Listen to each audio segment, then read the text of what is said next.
भारतीय संघच क्रिकेटचा धुरंधर आहे असं म्हटल्यास वावगं ठरणार नाहीये, कारण भारताच्या खजिन्यामध्ये आतापर्यंत 5 विश्वचषक विजेतेपद जमा झालेले आहे. 1983 साली कपिल देव यांच्या नेतृत्वामध्ये भारतानं पहिला वन डे वर्ल्ड कप जिंकला आणि त्यानंतर 2007 साली महेंद्रसिंग धोनीच्या नेतृत्वामधील यंग टीम इंडियानं पहिला T20 विश्वचषक जिंकला आणि त्यानंतर 2011 साली तब्बल 28 वर्षांनंतर महेंद्रसिंग धोनीच्या नेतृत्वातच भारतीय क्रिकेट संघानं दुसऱ्यांदा वन डे वर्ल्ड कप जिंकण्याचा पराक्रम केला. पुढच्या विश्वचषक विजयासाठी भारताला पुन्हा 13 वर्ष प्रतीक्षा करावी लागली. 2024 साली रोहित शर्माच्या नेतृत्वामध्ये भारतीय संघानं दुसऱ्यांदा T20 विश्वचषक जिंकला. आता पुन्हा एकदा सलग दुसऱ्यांदा T20 विश्वचषक जिंकण्याचा पराक्रम भारतीय संघानं करून दाखवलाय.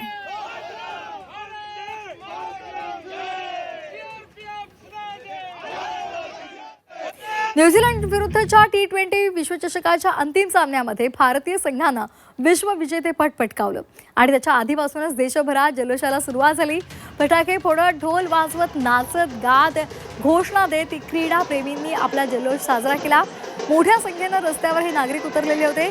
टीम इंडियाचा जल्लोष पाहायला मिळाला आणि त्याचबरोबर जयघोष करत चाहत्यांनी विजयी आनंद साजरा केलेला आहे. तर आपण ही 3 दृश्य पाहतोय.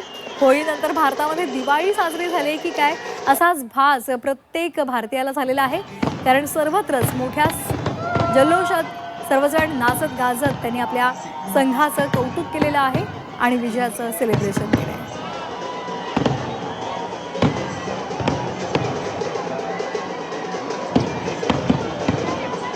टीम इंडियानं T20 वर्ल्ड कप जिंकल्यानंतर क्रिकेट प्रेमींकडून देशभरात आनंदोत्सव साजरा करण्यात आला.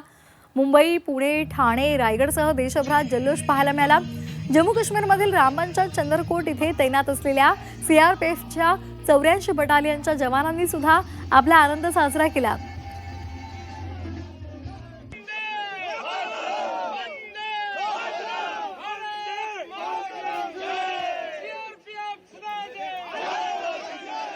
तर आपले विशेष क्रीडा प्रतिनिधी संजय दुधाणे आपल्यासोबत जोडले गेलेले आहेत. आपण त्यांच्याशी या संदर्भात बोलणार आहोत.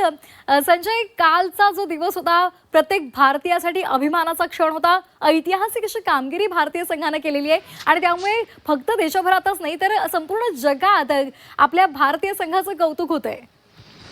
कौतुक करावं लागेल भारतीय संघाचं, कारण की ह्याच अहमदाबादमध्ये एक स्वप्न होतं भारतीय संघाने वर्ल्ड कप जिंकावं.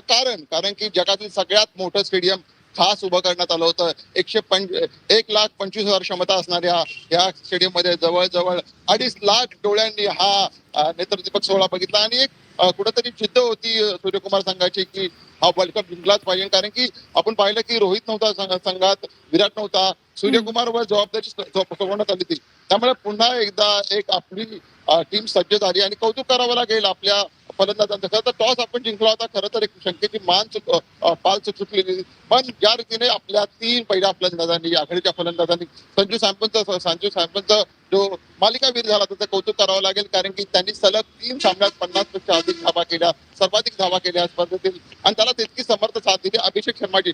असं एक सकाळपासून 2 दिवसापासून चर्चा होती की अभिषेक शर्माला संघात घ्यायचं की नाही, इन की आउट, पण सूर्याचा विश्वास अभिषेकने सार्थ ठरवला आणि त्यानंतर तिकडे ईशांतही कौतुक करायला पाहिजे. सगळ्यात महत्वाचं म्हणजे ईशांत, संजू आणि अभिषेकने ज्या रीतीने धावांचा डोंगर उभा केला, तिघांनी मिळूनच 190 धावा उभ्या केल्या. त्यामुळे एक एव्हरेस्ट सारखी मोठी धावसंख्या न्यूझीलंड समोर एक पर्वत उभा केला आणि त्यानंतर दुसरा जो टप्पा सुरू होता तो म्हणजे जो अक्षर पटेल आणि बुमराहने केला. अक्षरशः दुर्दान केली.